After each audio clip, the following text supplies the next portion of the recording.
A paz do Senhor a todos os irmãos que usam as revistas Betel. Deus abençoe, Igreja Madureira. Eu sou o pastor Henrique, morava antes em Imperatriz, Maranhão, agora estou morando aqui em Americana, São Paulo. E estamos procurando ajudar os irmãos que usam as revistas Betel. Estamos iniciando aí um trimestre novo e um trimestre abençoado, onde vamos falar sobre a Igreja e o Espírito Santo. A necessidade do avivamento promovido pelo Espírito Santo para os dias atuais. Se nós estudarmos sobre os avivamentos, nós vamos ver que sempre ocorreram avivamentos após alguma grande tragédia, ou após a grande guerra, após alguma grande pandemia. E nós estamos exatamente numa posição de avivamento acontecer, e grande avivamento. Ninguém sabe se será o último avivamento, e pode ser o último avivamento. Nós temos que apenas nos colocar à disposição de Deus para sermos instrumentos de Deus para que esse avivamento aconteça. Então nós tivemos aí pandemia, e agora uma guerra. Então este é o momento de buscar um grande avivamento. Agora, o avivamento, ele sempre começa com muita oração. Esse é o ingrediente principal, muita oração. Oração, mas assim, oração de 2, 3, 4, 5 horas de oração. Sempre o avivamento começa a partir de uma pessoa que inicia esse processo de orar muitas horas. A segunda coisa muito importante é o jejum. Então, é necessário, é importantíssimo o jejum. É outro ingrediente principal também para que aconteça um avivamento. Então, o jejum aí é de 1 dia, 2 dias, 3 dias, 20 dias. Então, o jejum é necessário. Convocação de um jejum. Agora começa com uma pessoa. E é evidente, claro, que o outro ingrediente que não pode faltar de jeito nenhum é o estudo sistemático da palavra de Deus. Então, muita Bíblia é estudo da palavra de Deus e também leitura bíblica, ler a Bíblia toda. Agora vamos ao quarto ingrediente aí, para vir um grande avivamento. É o desejo de ganhar almas, é a evangelização. Então, essas 4 coisas juntas é que vão provocar o avivamento. Agora o avivamento começa a partir de uma pessoa, e daí a pouco começa a vir outra pessoa, outra, e vai crescendo. E de repente acontece o avivamento. Eu participei de 2 grandes avivamentos na cidade de Imperatriz, Maranhão, onde partiram vários missionários. Hoje, a Igreja Imperatriz tem mais ou menos aí por volta de 500 missionários. Veja só, isso é um resultado de avivamentos, 2 avivamentos, onde nós passávamos a noite inteirinha vendo aí Jesus fazer maravilhas. Então eram batismos com o Espírito Santo, muitas curas, libertações, muita gente se convertendo. Então, avivamento é coisa tremenda, onde acontecem coisas esplêndidas, maravilhosas. Deus fala conosco assim mesmo, como pessoalmente estivesse ali falando com a gente mesmo. Todos os dons do Espírito Santo se manifestam. É coisa maravilhosa. Muitas vezes começamos os cultos 7 horas da noite e terminamos 7 da manhã. Muitas vezes. Então aproveitemos o momento. Então a Igreja Madureira lançou esta revista. Ela está saindo na frente das outras. Veja bem, vamos aproveitar essa oportunidade e vamos buscar o avivamento agora, já. Mas com desejo mesmo. Agora sabendo que tem um custo. Todos nós temos que começar jejum, oração, estudo da Bíblia e evangelismo. Vamos ver quais as lições que nós vamos estudar durante esse trimestre, se Deus quiser. A revista da editora Betel tem como comentarista desse quarto trimestre de 2022 o bispo Oíris José do Carmo. O tema do trimestre é a Igreja e o Espírito Santo, a necessidade do avivamento promovido pelo Espírito Santo para os dias atuais. Vamos ver a lição número 1, as raízes do pentecostalismo no Brasil. Lição número 2, a promessa da vinda do Espírito Santo. Lição número 3, a ação do Espírito Santo antes do Pentecostes. Lição número 4, batismo com o Espírito Santo, distinção, evidência, propósito e resultados. Lição número 5, os dons de revelação. No lição número 6, os dons de poder. Lição número 7, os dons de evocação. Lição número 8, capacitados para servir uns aos outros. Lição número 9, os dons de Cristo para o aperfeiçoamento dos salvos. Lição número 10, o amor, marca do cristão cheio do Espírito Santo. Lição número 11, o fruto do Espírito em relação a Deus e ao próximo. Lição número 12, o fruto do Espírito em relação ao seu portador.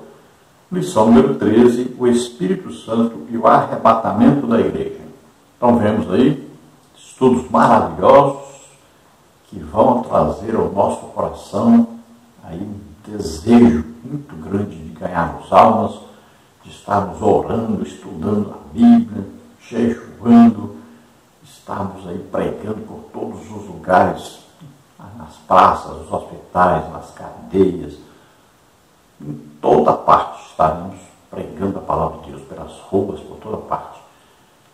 Isso vai acontecer o quê? Uma revolução.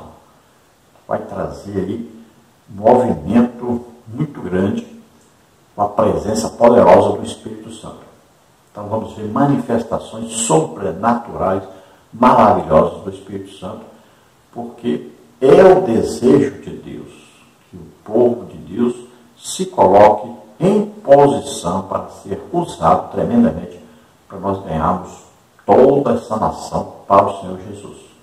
Vamos ver o texto áureo da lição, que diz assim: portanto, ide, ensinai todas as nações, batizando-as em nome do Pai, e do Filho, e do Espírito Santo. Mateus 28, 19.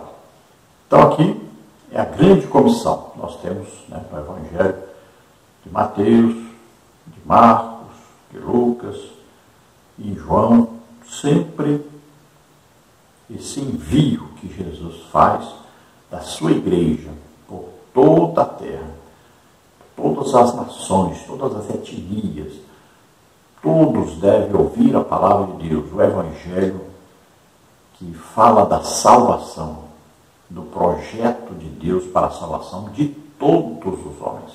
Então é uma ordem de Deus, ide, é imperativo, é uma ordem. Ide por todo mundo, pregar o Evangelho a toda criatura.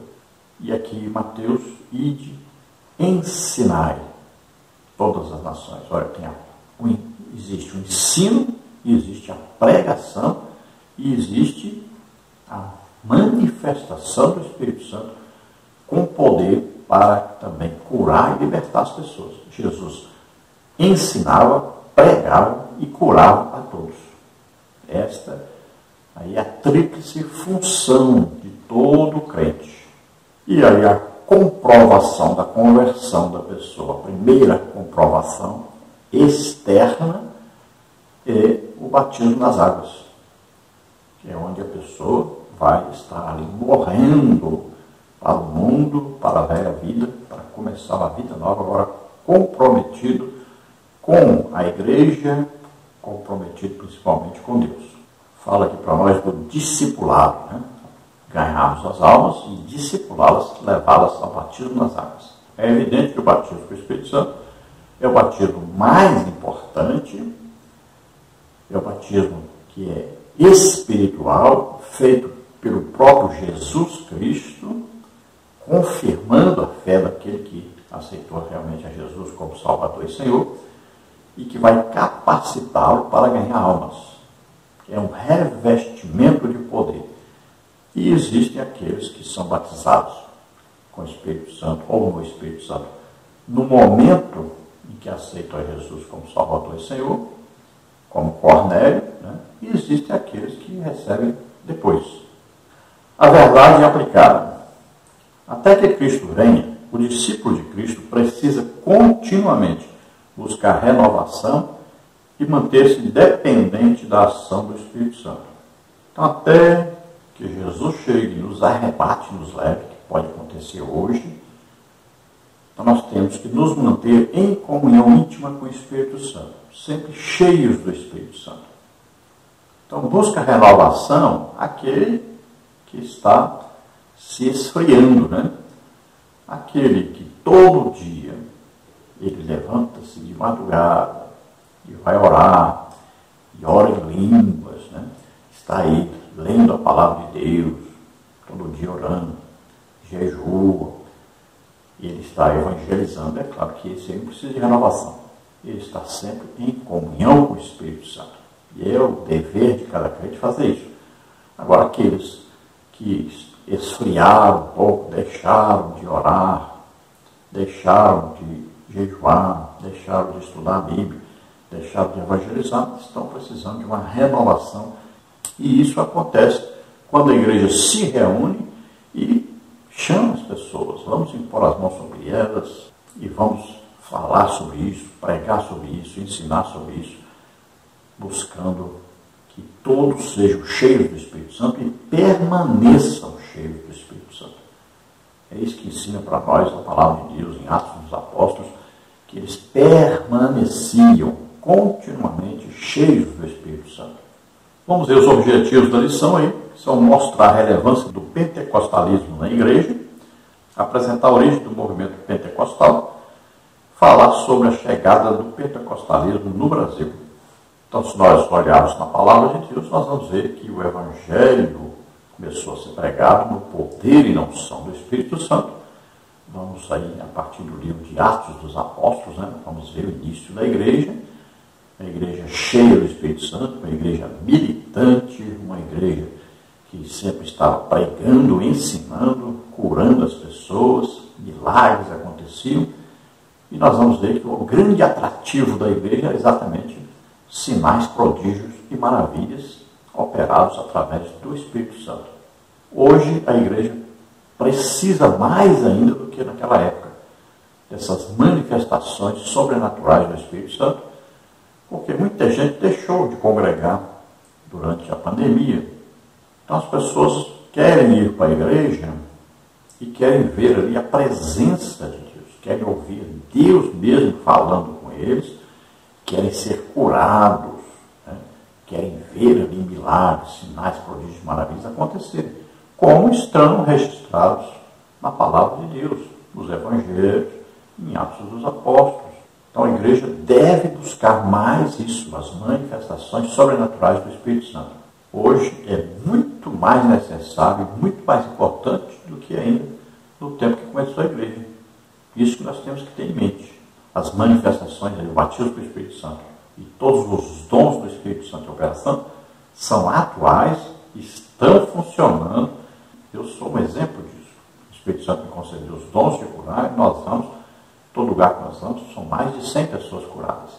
Então não existe esse negócio de, é para aquele tempo, não sei o que. Não, isso aí é ensino do inimigo. Isso é a pregação do inimigo para impedir a obra do Espírito Santo. Então os dons são atuais, o batismo com o Espírito Santo é atual, o falar em línguas é atual. A origem do Pentecostes foi em Jerusalém, né? Estavam reunidos cerca de 120 irmãos. Jesus disse que eles deveriam ficar ali, não deveriam sair para pregar enquanto não recebessem aí o revestimento de poder, enquanto não recebessem o batismo com o Espírito Santo. Então eles foram, ficaram ali orando, ficaram 10 dias orando, até que de repente veio sobre eles o Espírito Santo e eles viram ali línguas como que de fogo pousaram sobre cada um deles, e eles começaram então a falar línguas e a profetizar. E de lá para cá nunca cessou. Agora, em algumas regiões nós vamos ver que não havia evidência, de certo período. Então aconteceu o quê? Os avivamentos, para que novamente começasse a haver a manifestação então, do Espírito Santo. Agora não quer dizer que acabou, parou total. Não, sempre houve. Sempre existiram os crentes cheios do Espírito Santo. Agora, nós não podemos pensar que eles estavam aí nessas reuniões, né, que estavam nas igrejas, que tantos concílios, convenções houveram. Mas a maioria dessas convenções, concílios, tinha ali muita politicagem, muita gente que queria apenas discutir teologia, e os pentecostais, na maioria das vezes, não frequentavam, e até hoje muitos nem frequentam essas reuniões. Então nós vamos falar também sobre a chegada do pentecostalismo no Brasil. Vamos ver que foi a partir de alguns avivamentos que aconteceram, principalmente nos Estados Unidos, e aí, através, principalmente ali do avivamento da Rua Azusa, aí os missionários suecos, Daniel Berg e Gunnar Wingren, vieram para o Brasil, ali para Belém, e a partir dali começaram uma grande obra para Deus, abrindo igrejas por todo o Brasil. O texto de referência é João 14, de 16 a 18, e depois o versículo 26. Diz assim: E eu rogarei ao Pai, e Ele vos dará outro Consolador, para que fique convosco para sempre. O Espírito da verdade, que o mundo não pode receber, porque não o vê, nem o conhece. Mas vós o conheceis, porque habita convosco e estará em vós. Não vos deixarei órfãos, voltarei para vós. Versículo 26 agora. Mas aquele Consolador, o Espírito Santo, que o Pai enviará em meu nome, esse vos ensinará todas as coisas e vos fará lembrar de tudo quanto vos tenho dito. Então, outro Consolador, outro semelhante a mim, um outro que vai me substituir, que é o Espírito Santo. Jesus então estaria indo para o Pai e o Pai enviaria aquele que iria substituir Jesus, que é o Espírito Santo, que é o ajudador. Aí o Consolador quer dizer aquele que nos ajuda. Ele nos ajuda na oração, ele nos ajuda no estudo e aprendizado da Bíblia. Ele nos concede poder para pregar, para curar as pessoas, libertar as pessoas. Ele nos consola, nos edifica, nos exorta. Ele nos guia, ele nos fortalece. É o nosso amigo íntimo. E aqui também está explicado que o mundo não recebe, não conhece. Então não vá pensar que essas pessoas que andam por aí imitando falar em línguas, ensinando a falar em línguas, não vá pensar que eles são batizados com o Espírito Santo. Eles não conhecem. As pessoas que vivem na idolatria não recebem o batismo com o Espírito Santo. E uma das funções claras do Espírito Santo é nos fazer lembrar de tudo quanto Jesus disse. Para isso nós temos que ler a Bíblia, e aí o Espírito Santo vai nos lembrando. E uma coisa muito importante que existe aqui é que o Espírito Santo habita conosco, ou seja, está à nossa volta, e em nós. Então é dentro de nós, mora em nós. Nós somos templo do Espírito Santo, morada do Espírito Santo, tabernáculo do Espírito Santo. Então todos nós somos, cada um de nós agora, um templo do Espírito Santo, morada de Deus na terra. Antes, lá no tabernáculo, né, tinha uma arca que representava então Deus ali. Depois, no templo de Jerusalém, aí tinha ali a arca também representando a presença de Deus. Agora, o templo ou o tabernáculo somos cada um de nós, e Deus habita em nós. A arca foi perdida. O que precisa agora o quê? É nós sermos o templo do Espírito Santo. Cada um de nós. O Espírito Santo habita dentro de nós e está conosco o tempo todo. Pai, em nome de Jesus, nós te pedimos, Senhor, que a igreja, toda a igreja no Brasil, no mundo, desperte, Senhor, para buscar a tua presença, Senhor, para buscar comunhão com o Espírito Santo, para serem usados poderosamente pelo Espírito Santo, em todos os dons do Espírito Santo, para que a sua igreja, Senhor, se desenvolva, cresça cada dia mais, se multiplique, possamos ganhar milhões e milhões de almas. Converte, Senhor, as pessoas pelo poder e a unção do Espírito Santo. ouvindo cada um a sua palavra, Senhor, e sendo convencidos pelo Espírito Santo do pecado, da justiça e do juízo, em nome de Jesus. Amém. Glória a Deus. Nesta lição, nós vamos ver os seguintes tópicos e subtópicos. Então, a lição 1, as raízes do pentecostalismo no Brasil. O esboço geral, eu coloquei o esboço geral ao invés de apenas um resumo. Vamos ver os tópicos e subtópicos. Vamos à introdução, depois tópico 1, o pentecostalismo, subtópico 1, o termo pentecostalismo, subtópico 2, o movimento pentecostal, subtópico 3, o verdadeiro pentecostalismo. No tópico 2, o movimento pentecostal. No subtópico 1, Deus envia os suecos Daniel Berg e Gunnar Wig ao Brasil. No subtópico 2, o movimento pentecostal nos Estados Unidos e sua influência no Brasil. No subtópico 3, o movimento pentecostal em solo brasileiro. No tópico 3, a trajetória do pentecostalismo no Brasil. Subtópico 1, o movimento pentecostal no Brasil. Subtópico 2, o início do ensino pentecostal no Brasil. Subtópico 3, o pentecostalismo hoje no Brasil. E depois vamos ver a conclusão. Então, todos esses tópicos e subtópicos estaremos estudando nessa lição mais detalhadamente. Vamos ver a introdução. A Assembleia de Deus Ministério de Madureira entende a relevância de estudarmos o pentecostalismo. Assim, veremos neste trimestre assuntos que reúnem temáticas da doutrina pentecostal em toda a sua plenitude. Temos aí o ponto de partida, precisamos buscar o Espírito Santo. Então veja que, graças a Deus, a Igreja Madureira está partindo na frente das outras e nós vamos estudar aí sobre o pentecostalismo, vamos estudar sobre essa ação poderosa do Espírito Santo na igreja e através da igreja. Vamos ver aí como o Espírito Santo sempre se manifestou, capacitando a igreja para a pregação do Evangelho, o evangelismo, e também o discipulado e também o crescimento da vida cristã de cada um. Então vamos estudar o início, lá em Jerusalém, com aqueles cerca de 120 reunidos ali, e aí eles foram batizados com o Espírito Santo, então tudo começou a partir daí. Vamos ver então os movimentos pentecostais aí, os avivamentos, vamos ver também a vinda do pentecostalismo para o Brasil, vamos ver qual o desenvolvimento desse pentecostalismo no Brasil, vamos ver a necessidade de hoje nós estarmos aí buscando um avivamento, presença poderosa do Espírito Santo em nosso meio, e vamos ver o que nós precisamos fazer para que isso aconteça, sabendo de antemão que é o desejo de Deus que nós busquemos esse avivamento.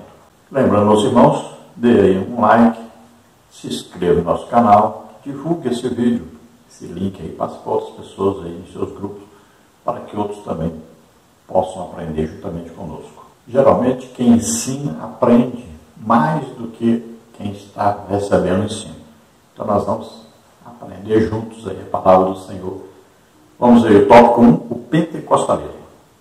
A principal particularidade do pentecostalismo é a crença no batismo com o Espírito Santo, com evidência inicial de falar em outras línguas, bem como na atualidade dos dons espirituais, conforme a experiência cristã primitiva no dia de Pentecostes, como está em Atos 2, e no relato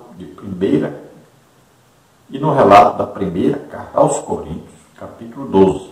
Então, quando falamos pentecostalismo, queremos dizer que nós cremos na atualidade do batismo com o Espírito Santo, com a evidência inicial de falar em línguas. Não quer dizer que é inicial apenas. A pessoa fala em línguas a vida toda. Foi batizado com o Espírito Santo, todo dia deve orar e buscar falar em línguas todo dia, porque a oração em línguas edifica o crente, como está registrado, 1 Coríntios 14, Judas, que tem um capítulo só, versículo 20, também Efésios, falando lá também sobre isso, lá em Efésios capítulo 6. Então, falar em línguas, essa língua que nós somos batizados com o Espírito Santo, nós podemos falar nela a vida inteira, e é uma língua de oração. Só Deus entende. Essa língua aí só Deus entende. Depois nós vamos falar sobre os dons do Espírito Santo, onde tem lá a variedade de línguas. Aí já é um dom do Espírito Santo, aí sim nós vamos falar em outras outras línguas também. Inclusive, vamos falar em línguas que as pessoas estrangeiras vão entender na língua deles. Aí já é outra manifestação, já é dons do Espírito Santo. Agora, essa língua de origem do batismo com o Espírito Santo, só Deus entende. Nós falamos de mistérios, falamos com Deus. O diabo não entende, ninguém entende, só Deus. Então, nós cremos no batismo com o Espírito Santo, que é evidência de falar em línguas. Cremos também na atualidade dos dons do Espírito Santo, as manifestações do Espírito Santo, que nós vemos em 1 Coríntios 12, né, falando sobre esses dons. Então, são 9 os dons. Aí eu gosto de separar em 3 grupos aí para nós estudarmos melhor isso aí. Então, nós temos aí os dons de revelação, dons de poder e dons de elocução. Primeiro grupo, palavra de sabedoria, mensagem do futuro, palavra de conhecimento, uma mensagem, uma revelação do passado ou do presente. Depois, discernimento de espíritos, descobrir a fonte de uma manifestação. Então, se é de Deus, se é do homem ou se é de Satanás. Depois nós temos os dons de poder, que são aí fé. Aí a fé, essa fé é uma fé sobrenatural, uma fé para ressuscitar mortos. Depois temos milagres, então a operação de Deus na natureza, né? Nas coisas, por exemplo, a pessoa nasceu aleijada, naturalmente vai morrer aleijada, mas aí Deus altera isso. Então vem uma manifestação sobrenatural, um milagre. Aí tem lá o sol parar, andar sobre as águas, tudo isso são milagres. Depois nós temos dons de curar. Aí tem as doenças e tem as enfermidades. E Jesus cura as pessoas de qualquer doença, qualquer enfermidade. Nós vamos estudar mais detalhadamente tudo isso depois. Depois vem os dons de elocução. Aí são os dons da fala, né? Aí vem a profecia, que vem para o quê? Para a edificação, consolação e exortação. Vem aí depois o dom de variedade de línguas, podemos falar em vários tipos de línguas, né? Aí temos a língua de origem, que é a língua do batismo com o Espírito Santo, só Deus entende. Temos a linguagem para falar com estrangeiro, como aconteceu em Atos 2. Nós falamos em línguas, mas as pessoas entendem na língua de origem deles, do país deles. Depois temos a linguagem de oração, de intercessão, como está em Romanos 8, gemidos inexprimíveis. E temos também o falar em línguas, que a gente fala especificamente para uma pessoa na igreja. Nós falamos em línguas que só aquela pessoa entende. Pode ser na igreja, pode ser na rua, pode ser em qualquer parte. E temos a outro tipo de linguagem, que é a linguagem para ser interpretada. Que aí vem o dom de interpretação, que interpreta esse tipo de língua. Então, assim como acontecia no início da igreja, continua acontecendo hoje. Pena que acontece pouco hoje, porque não está havendo esse buscar contínuo pelos dons do Espírito Santo. Não está havendo esse buscar pelo avivamento. Mas acontece esporadicamente, a gente pode ver isso aí, né? Infelizmente é assim, mas deveria acontecer isso todo dia na igreja, deveria ser normal, essas manifestações. Um culto realmente pentecostal, ele tem aí os salmos, tem doutrina, tem revelações, tem línguas e tem interpretação de línguas. No tópico 1, subtópico 1, o termo pentecostalismo. O termo pentecostalismo tem raiz na palavra Pentecostes, que era a segunda entre as 3 principais festas de Israel, Levítico 23, que ocorria 50 dias a seguir a Páscoa. Essa festa, de igual modo, era conhecida como a festa das semanas ou festa das primícias, Êxodo 34, 22.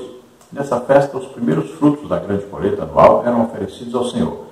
Foi durante a festa de Pentecostes que os quase 120 discípulos estavam reunidos no mesmo lugar e foram cheios do Espírito Santo. Atos 2, 1 a 13. Por que esse nome pentecostal, pentecostalismo? Então veio aí porque no dia que os discípulos estavam reunidos ali, cerca de 120, obedecendo a ordem de Jesus para que esperassem em Jerusalém, antes de começar a pregar, para que eles fossem revestidos de poder. Então eles estavam reunidos, passaram 10 dias ali orando, esperando, né? Estavam agora sentados, esperando, e veio sobre eles línguas como aquele fogo, e eles receberam então o batismo com o Espírito Santo e começaram a falar em línguas e a profetizar. Então veja que era no dia de uma festa chamada Pentecostes, que é 50 dias após a Páscoa. Esse dia então é chamado Pentecostes. Tem uma festa em Jerusalém chamada Pentecostes. Por isso tinha tanta gente ali, porque era uma festa muito famosa, vinha gente de todo lado, judeus, aqueles que estavam sendo também introduzidos, iniciados no judaísmo, eles vinham para essas festas, principalmente as 3 principais festas, né? Que eram aí a Páscoa, Pentecostes, Tabernáculos.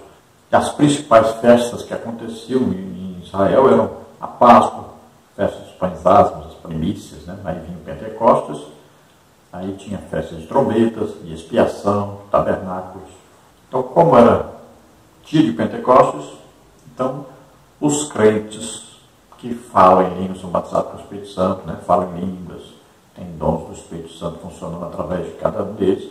Então, esses crentes são chamados pentecostais, devido a ser dia de Pentecostes, o dia que iniciou esse derramado do Espírito Santo, que estava profetizado lá em Joel capítulo 2, versículo 8, falando sobre esse derramado do Espírito Santo inicial.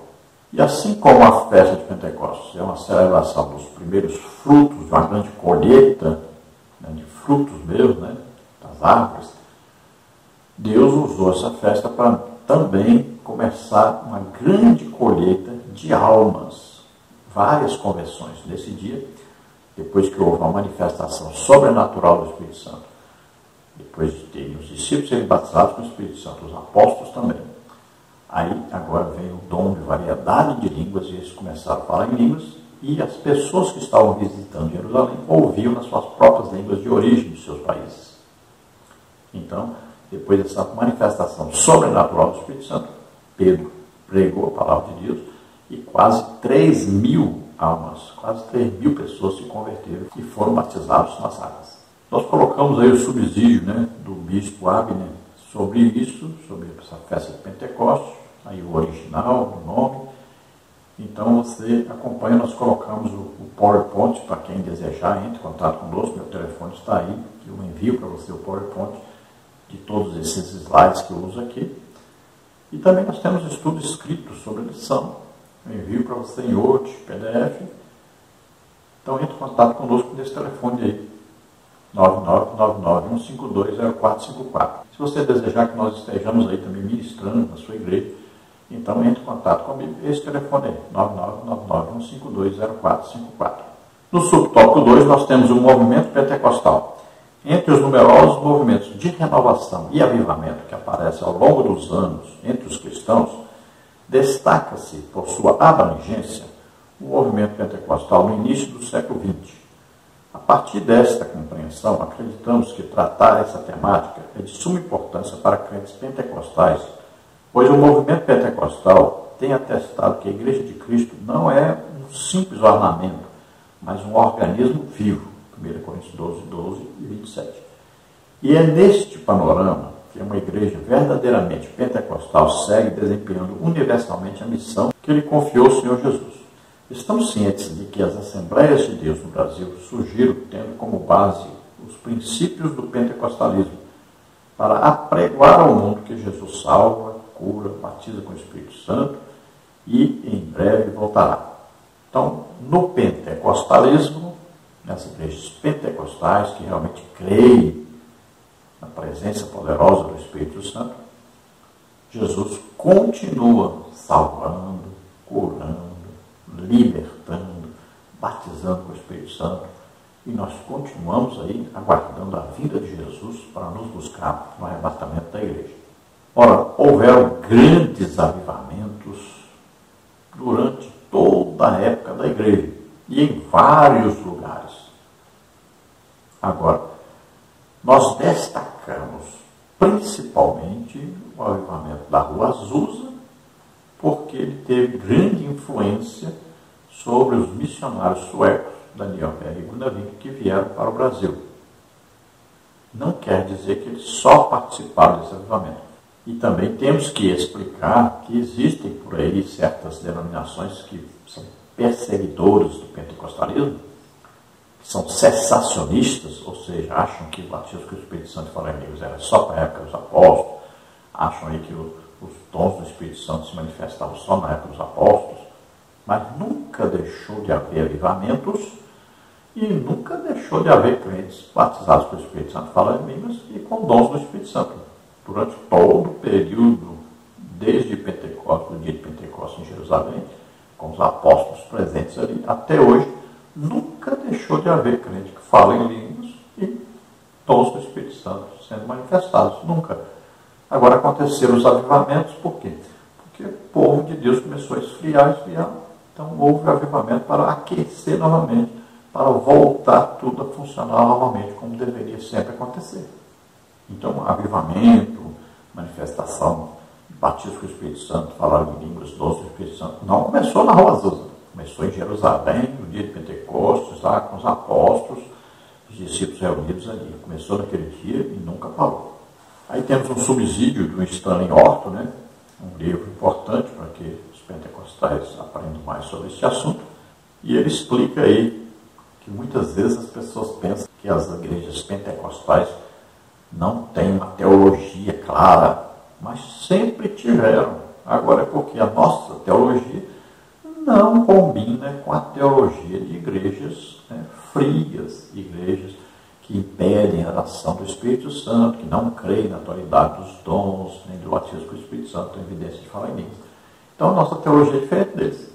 Agora nós temos uma escola teológica que é superior a qualquer escola teológica que existe. Nós temos a escola bíblica dominical. É uma escola teológica e muito boa, de excelência.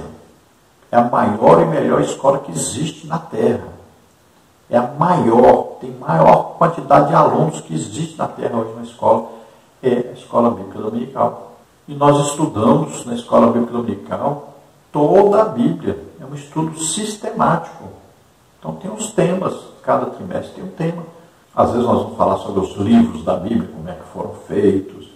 Às vezes vamos falar sobre escatologia. Às vezes vamos falar sobre a doutrina da salvação. Às vezes vamos falar da doutrina do pecado. Às vezes vamos falar da doutrina do Espírito Santo, como estamos fazendo esse trimestre.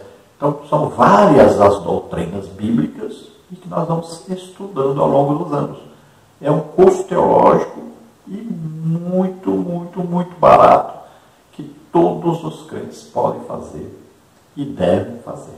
Agora, eles falam mal do nosso estudo porque eles querem vender os livros deles para nós. É por isso. Eles querem que a gente compre os livros deles e aprenda com eles. Mas nós vamos aprender com eles somente o que eles têm de bom, de claro, de certo. Agora, a maioria dos ensinos deles, se nós adotarmos em nossa igreja, nós vamos acabar como eles, sem crer no poder do Espírito Santo, sem crer na atualidade do batismo com o Espírito Santo, falar em línguas, sem crer na atualidade dos dons, e vamos acabar crendo que Deus já escolheu quem vai ser salvo e quem vai para o inferno, antes da fundação do mundo. Então são coisas absurdas, que não condizem realmente com a palavra de Deus, e eles querem que nós compremos esses livros deles, né?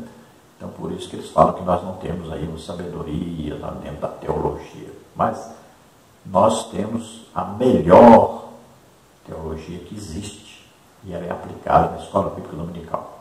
Subtópico 3, o verdadeiro pentecostalismo. A Bíblia construiu uma sólida evidência sobre o verdadeiro pentecostalismo. Nós, pentecostais, somos reconhecidos por nossos relacionamentos e experiências com a manifestação do Espírito Santo.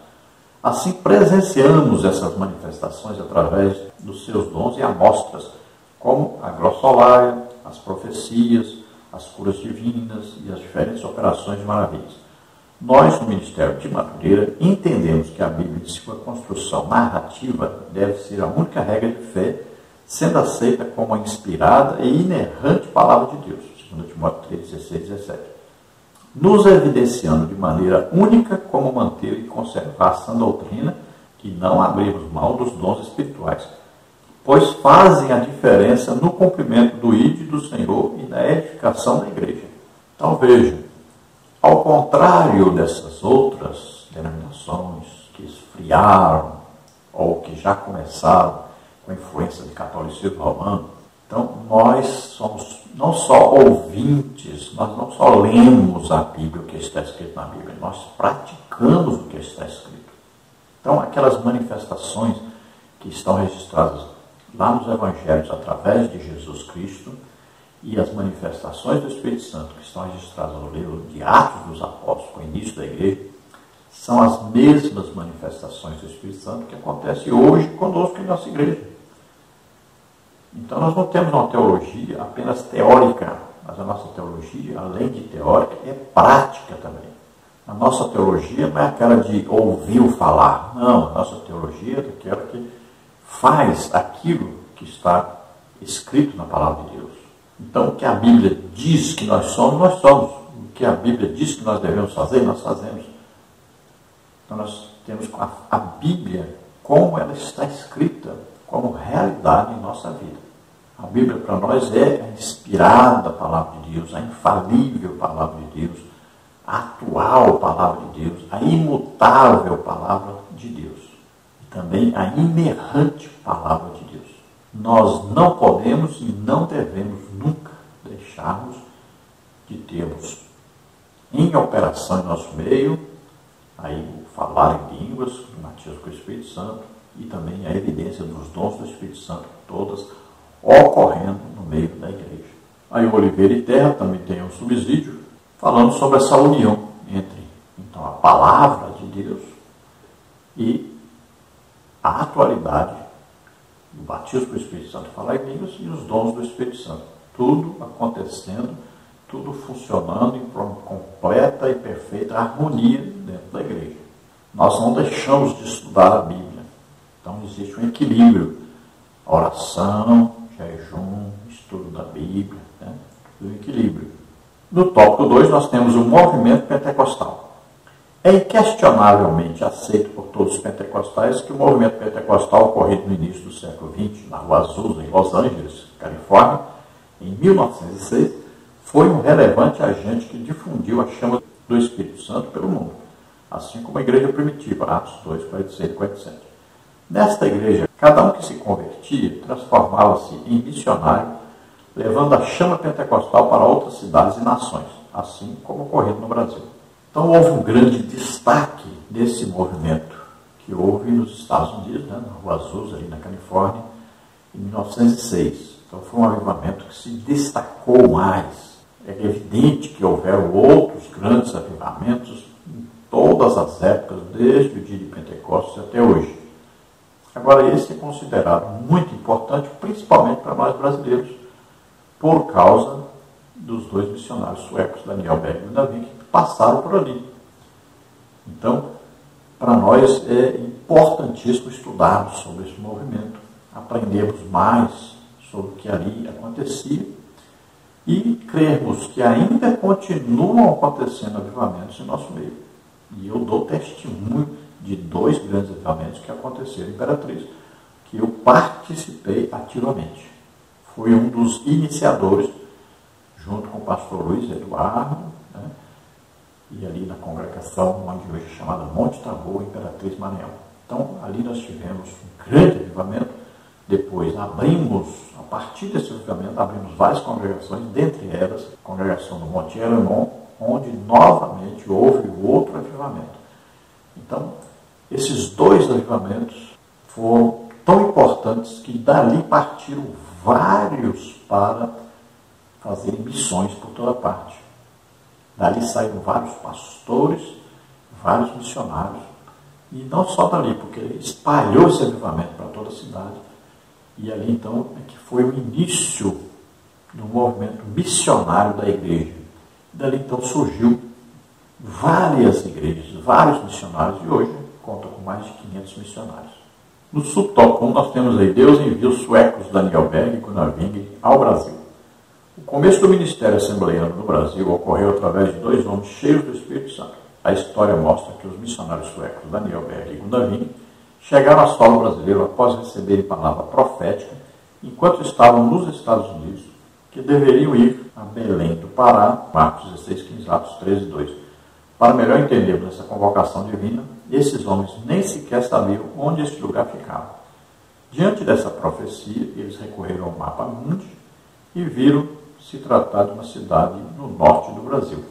Então veja que no Brasil, ainda nas embaixadas, né, havia ainda alguma reunião pentecostal, mas só para aqueles nascidos em países estrangeiros que frequentavam aquela embaixada. Agora, o início da igreja pentecostal para pregar aos brasileiros, então aconteceu ali em Belém do Pará. Por que começou ali? Porque os missionários Daniel Berg e Gunnar Wing ouviram a profecia do avivamento na Rua Azusa, e ali foi dito para eles que eles deveriam ir a Belém do Pará. Eles não sabiam onde era isso, nem tinham ideia, foram procurar então no mapa mundi e acharam que era ali então no estado do Pará, no Brasil. E eles vieram de lá para então Belém, e ali iniciaram, primeiro indo à igreja batista, né, que era a denominação deles anteriormente, e eles ali então foram pregando sobre aquilo que eles viram na Rua Azusa, e o que eles experimentaram. Eles foram batizados com o Espírito Santo. Então a pregação deles não tinha jeito, eles tinham que falar sobre isso. Aquilo consumia eles. Era um fogo terrível que queimava dentro deles. Então, toda vez que eles iam pregar, eles falavam sobre o batismo com o Espírito Santo e sobre falar em línguas. Foram então considerados como pessoas não gratas, né? Não queriam eles ali naquela igreja, que era a igreja tradicional. Então, eles começaram um trabalho fora e foram começar ali a orar pelas pessoas. Começaram a acontecer os batismos com o Espírito Santo, e ali então é que foi fundada a Igreja Assembleia de Deus no Brasil. Aí tem um subsídio do bispo Abner Ferreira, falando sobre então essa profecia que Daniel Berg e Gunnar Wing ouviram, falando a respeito de Belém do Pará, e falando da humildade, da simplicidade, da pobreza que existia deste local e das dificuldades que eles enfrentariam, mas que Deus estava com eles, que eles fariam uma grande obra para Deus aí. Aí o foco na lição, nós temos que ver aí, a principal particularidade do pentecostalismo é a crença no batismo com o Espírito Santo, com a evidência inicial de falar em outras línguas, bem como na atualidade dos dons espirituais. Não se esqueça aí de dar o like, não se esqueça de se inscrever no canal. Se você desejar receber os slides aqui que nós usamos, entre em contato conosco, o telefone está aí, 991520454. E aí meu WhatsApp, aí você entra em contato, nós enviaremos para você aí PowerPoint de todos os slides, e também vamos enviar para você o estudo escrito em PDF da lição. Se você deseja nos convidar para estarmos aí, entre em contato conosco, está aí o WhatsApp, e nós estaremos aí com todo prazer. Podemos aí orar para Jesus batizar com o Espírito Santo, para libertar, orar por curas, Deus me usa muito em curas. Então entre em contato. Vamos ao tópico 2, subtópico 2, o movimento pentecostal nos Estados Unidos e sua influência no Brasil. Os numerosos estudos feitos sobre o tema corroboram que a história das Assembleias de Deus no Brasil está conectada com o movimento pentecostal ocorrido nos Estados Unidos, e de lá se alastrou pelo mundo, chegando no Brasil, no estado do Pará, e mais tarde incendiaria todo o território nacional com a mensagem do Evangelho Pentecostal de que Jesus Cristo batiza com o Espírito Santo, Mateus 3:11 e Lucas 3:16, cura, e em breve voltará nos ares para buscar sua igreja santa e redimida. Então é evidente, claro, isso todos sabem, que houve uma grande influência desse movimento, esse avivamento que existiu na Rua Azusa dos Estados Unidos, e a partir então de William Seymour, né, que presidia as reuniões, e aquele movimento ali que existiam as manifestações sobrenaturais do Espírito Santo, a ponto de pessoas passarem perto e caírem no chão. E havia ali muitas manifestações sobrenaturais, entre elas as pessoas passavam muito tempo sorrindo, né? Havia um batismo com o Espírito Santo, libertação, curas, conversões. Muitas pessoas caíram pelo chão cheias do poder, eram arrebatadas. Então, muitas manifestações do Espírito Santo. E nós sabemos que ali, então, havia muitas profecias. Vamos ver aí uma mulher sendo usada, não sabia nem tocar, nem cantar, e de repente começou a tocar e a cantar. E coisas assim, sobrenaturais, várias aconteceram. Ali, então, os missionários suecos, Daniel Berg e Gunnar Wingren, ouviram uma profecia para que eles viessem para Belém do Pará. Então, descobriram que era no Brasil e vieram. Então, é grande influência, e qualquer estudo que você fizer sobre o pentecostalismo no Brasil, você vai ver que sempre vai se chegar a esse avivamento na Rua Azusa, nos Estados Unidos, que a partir dali é que houve, então, esse movimento que veio para o Brasil e aconteceu aqui essa abertura de tantas igrejas, conversões de milhões e milhões de brasileiros. A mensagem pregada sempre era: Jesus salva, cura, liberta, batiza com o Espírito Santo e vai nos arrebatar. Sempre a mensagem era essa e continua sendo essa a mensagem de todas as igrejas pentecostais do Brasil. Aí temos aí um tributo ao centenário, né? Rapidamente a chama do Espírito Santo espalhou, contagiando a todos os que se colocaram à disposição de Deus, e muitos grupos foram tomados por todos os Estados Unidos, denominações foram alçadas por esse despertamento espiritual, tomando a cidade dos Estados Unidos. Foi em Chicago, em uma conferência pentecostal realizada no ano de 1909, que os jovens suecos Gunnar Wingren e Daniel Berg se conheceram. Sabemos aí que as Assembleias de Deus só prosseguiram expandindo em solo brasileiro porque o Espírito Santo capacitou os primeiros missionários, assim como tantos outros, levantados por ele próprio para fazer parte desse trabalho. A partir dessas considerações, é possível perceber que chegamos até aqui com mais de 100 anos de história, tendo como combustível para continuar a obra de Deus o seu Espírito. Sem ele, nada podemos fazer. João 20, 11 a 23, Atos 4, 31. Então devemos a essa ação poderosa do Espírito Santo todo esse movimento pentecostal no Brasil, esse crescimento estrondoso da igreja pentecostal no Brasil. E veja que é uma ação direta do Espírito Santo. Sempre, desde que existe igreja, sempre o Espírito Santo está por detrás. Ele é o coordenador de todo o trabalho missionário. Ele está sempre interessado em avivamento, sempre interessado em evangelização. Lembre-se disso. Não existe avivamento sem evangelização. Sempre o desejo de Deus é a evangelização, é ganharmos almas. Esse é o objetivo principal da igreja. O tópico 3, a trajetória do pentecostalismo no Brasil. O movimento pentecostal no Brasil só foi possível pela atuação direta do Espírito Santo na vida de Gunnar Wingren e Daniel Berg. O começo dessa grande obra não foi fácil, contudo, a entrega destes os fizeram colher frutos muito proeminentes. Atos 6, 7, 9, 31. Contando hoje com milhões de fiéis. Então, estima-se aí que nós temos no Brasil hoje, por volta aí de 30% dos habitantes que são pentecostais. Imagine o que isto significa. E por que isto acontece? Por causa da ação do Espírito Santo. Quem está por detrás de tudo isso aí, quem está funcionando tudo isso, coordenando tudo isso, é o Espírito Santo. Vamos continuar aí com foco na lição. O movimento pentecostal no Brasil só foi possível pela atuação direta do Espírito Santo na vida de Gunnar Wingren e Daniel Berg. No subtópico 1, o movimento pentecostal no Brasil. As Assembleias de Deus no Brasil se alargaram no seu começo, especialmente entre os grupos mais simples da população brasileira. A história mostra que os desbravadores Daniel Berg e Gunnar Wingren enfrentaram muitos problemas, como o obstáculo do idioma, os riscos das florestas e os males tropicais e perseguições, além das penúrias que eles sobrevieram, pois não eram sustentados financeiramente por nenhuma igreja ou auxílio missionário.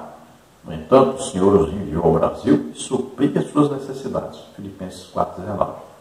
Então nós indicamos aos irmãos aí que você adquira os diários, né? Diário do Daniel Berg, do Gunnar Wingren, contando toda a história do trabalho deles, trabalho missionário no Brasil. Agora, o trabalho era feito entre os mais simples, mais humildes, né? Os mais pobres, e eles não tinham aí uma ajuda financeira de nenhum país, de ninguém.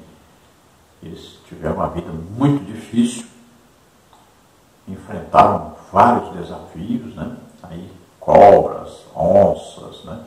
E várias coisas, floresta muito fechada naquela época, né? Imagina, naquela época não tinha as estradas que nós temos hoje, não tinha tecnologia, Então, enfrentaram muito trabalho, adoeceram, passaram por grandes dificuldades, perseguições, muitas perseguições, né? O Brasil é tradicionalmente um país católico romano, foram muito perseguidos.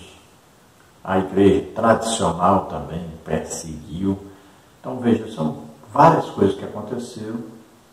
Eles tiveram que aprender a falar português, né?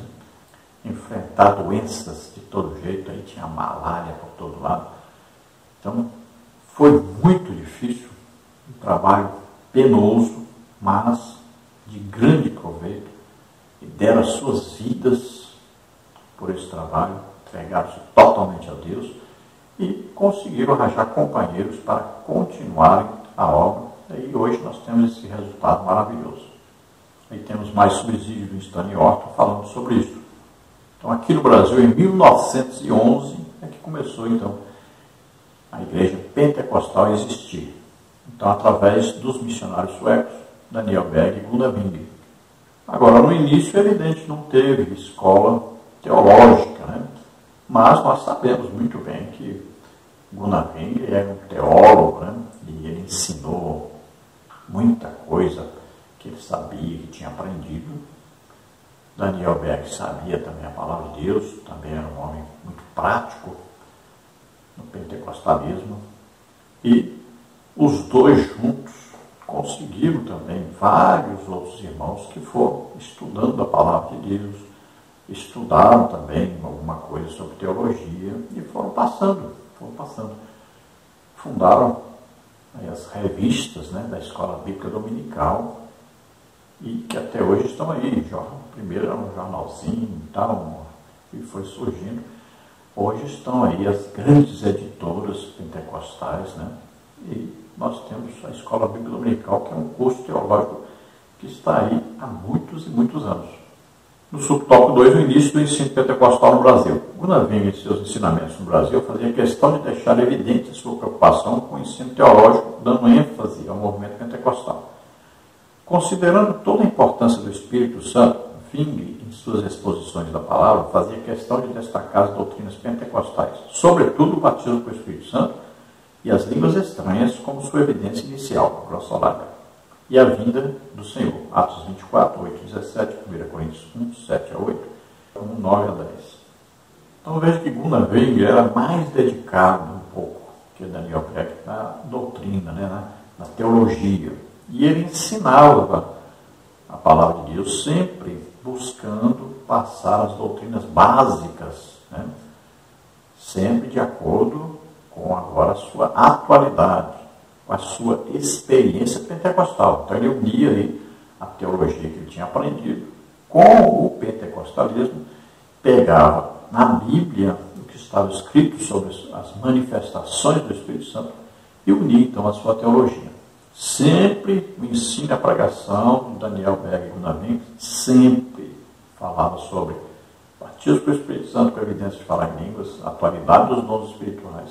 Então eles pregavam Jesus salva, cura, batismo com o Espírito Santo, liberta, e sempre falavam também da vinda de Jesus Cristo para nos buscar no arrebatamento. Aí no subsídio, o Stanley Horton fala que o Gunnar Wingre tinha um estudo teológico, né, uma base teológica muito boa. Foi fundado então o jornal Voz da Verdade, e já ali havia estudo do Gunnar Wingre sobre o batismo com o Espírito Santo.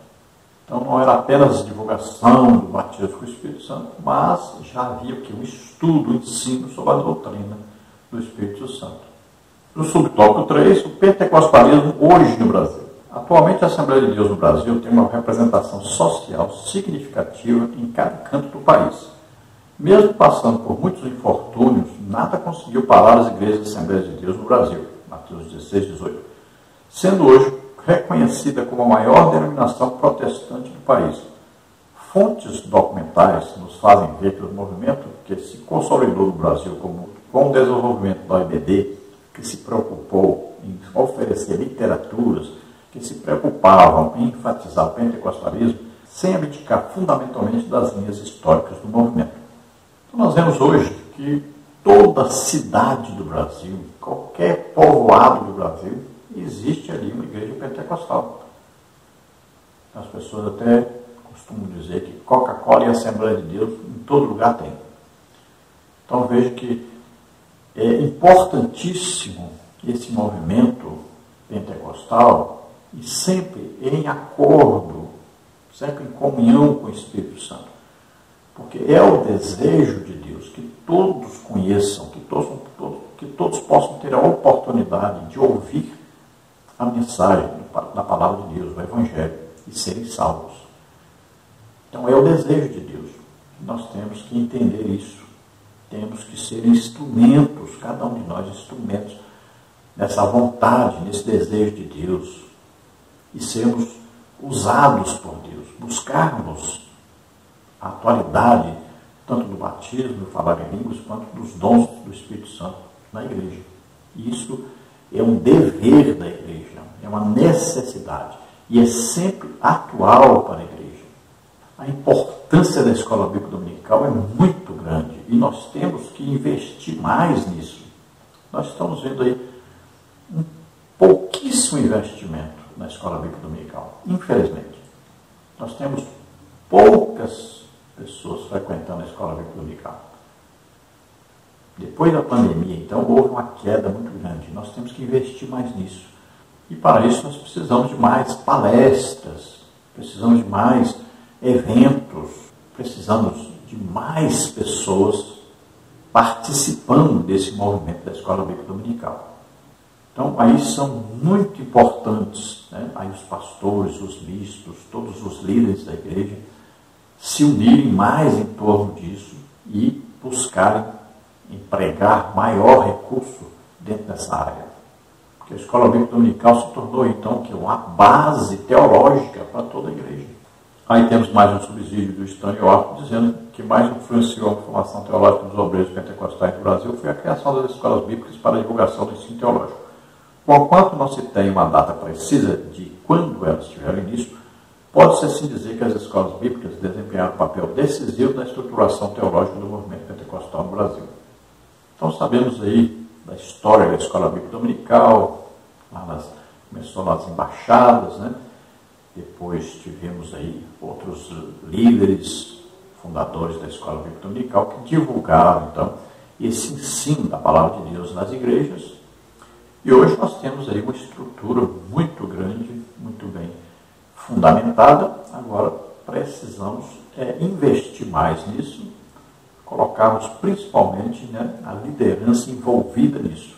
Graças a Deus nós temos aí bispos na igreja de Madureira que estão aí presentes sempre na escola bíblica dominical e estão sempre incentivando esse trabalho, estão aí escrevendo também as revistas da escola bíblica dominical, e isso é muito importante. Conclusão: o estudo da história deve ir além do conhecimento teórico, deve despertar em nós a vontade de sermos cheios do Espírito Santo, para que não sejamos afetados pela indiferença e frieza espiritual, que avançam à medida que se aproxima o fim de todas as coisas. Então lembremos aí que nós vamos, durante o trimestre, estudar mais detalhadamente cada uma dessas coisas que nós vimos hoje. Então não vá pensar que fizemos esse resumo aí, acabou aí, não vamos falar mais sobre Daniel Beck, Ring, sobre a história da Assembleia de Deus. Não, durante o trimestre nós vamos falar mais.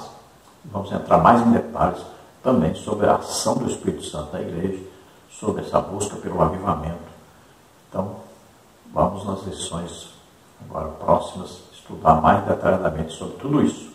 Então, a história é importante para nós aprendermos, né? E para nós vermos a necessidade e a importância que nós temos de prosseguir com o movimento pentecostal e buscando um avivamento espiritual. Nós podemos ser agora, quem sabe aí, o próximo grande avivamento mundial. Podemos iniciar. Comecemos imediatamente a jejuar, orar, estudarmos a palavra de Deus, evangelizarmos, buscarmos então uma grande ação do Espírito Santo, um grande movimento, um grande avivamento mundial, para que milhões e milhões de almas sejam salvas e também aquelas que deixaram a igreja retornem para a igreja. Cada um de nós, individualmente, é responsável por buscar esse avivamento. Se todos nós nos unirmos em oração, buscando esse avivamento, certamente ele acontecerá. Vamos aí buscar que seja na nossa nação, através de cada um de nós. Esperamos ter ajudado os irmãos e se lembre que nós temos aí estudos escritos em PDF, podemos enviar para você, também os slides que usamos aqui, podemos enviar para você em PowerPoint. Entre em contato conosco, aí está o nosso WhatsApp, nosso telefone, 99991520454. Lembrando que se você deseja nos convidar, nós podemos estar aí ministrando, batismo com o Espírito Santo, ministrando curas, ministrando a palavra de Deus.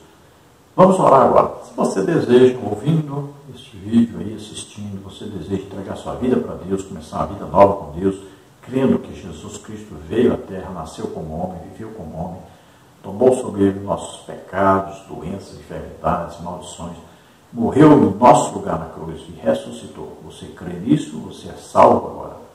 Então, se você deseja, se arrependa de seus pecados agora, entregue sua vida a Deus. Vamos orar também se você está doente, se você está enfermo, vamos orar para que você seja curado agora. Vamos orar.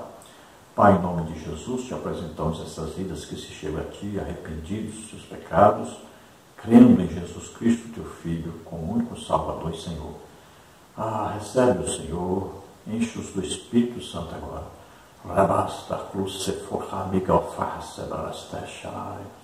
Naquela cruz, Jesus levou seus pecados, doenças, enfermidades, maldições. Em nome de Jesus, receba.